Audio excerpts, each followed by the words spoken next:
I'm Rob Moody. This is another instalment in the how-to guide supporting the Maevex family.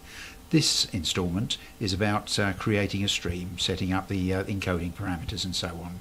And we're going to start from our familiar PowerStream Plus environment and click on the tile to get us into the particular device we want to interact with.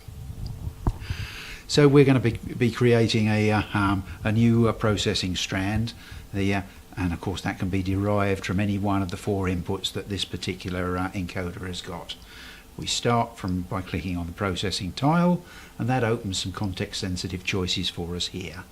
I'm going to be choosing to make a single input stream. That's simply a matter of choosing from the various composites that are offered to us. Choose the single stream. After that, we've got to choose which input we want to make. So we click on our source tile and choose from the various inputs that we have. We have 4.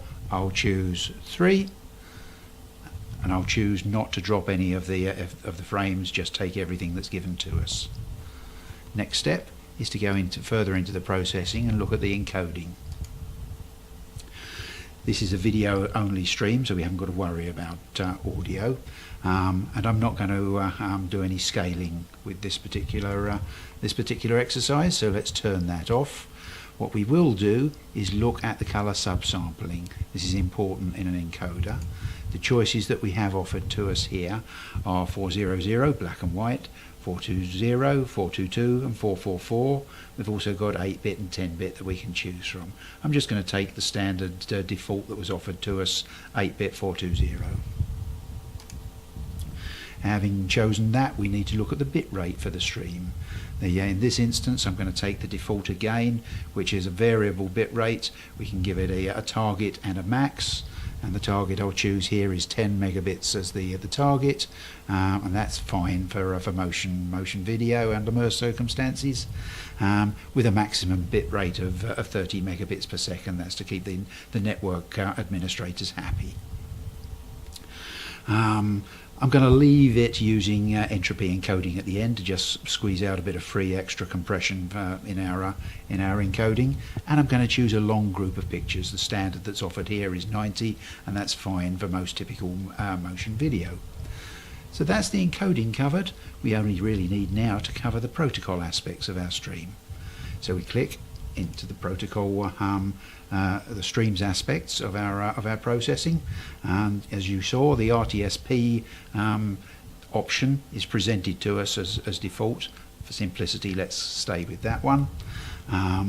There's not much to choose here, only really to acknowledge that it could be a unicast stream or a multicast stream. That's simply a matter of choosing it. Remember that RTSP is a pull technology, so it will be the decoder that is making the decision. That means we don't have to give it a target in this stream. So there we are. Turn it on and off is all there's left to do. Simply a matter of click and apply, and then we're streaming. Okay, so we took the default RTSP option last time around. This time we're going to create a different protocol stream to use. As before, open the processing tile, go through, choose the arrangement of the stream we want, the particular source we want to use, the encoding parameters, just as we did before. This time we want to lose the RTSP default and make it a different stream.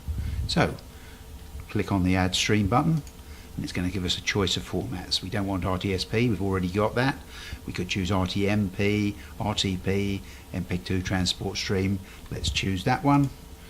You see there we've got a second protocol stream that's been added in, but we didn't want the RTSP, so we'll just lose that one. Now we've got a single format protocol in our stream. As before, we've got the context sensitive stuff on the right hand side. Put that in.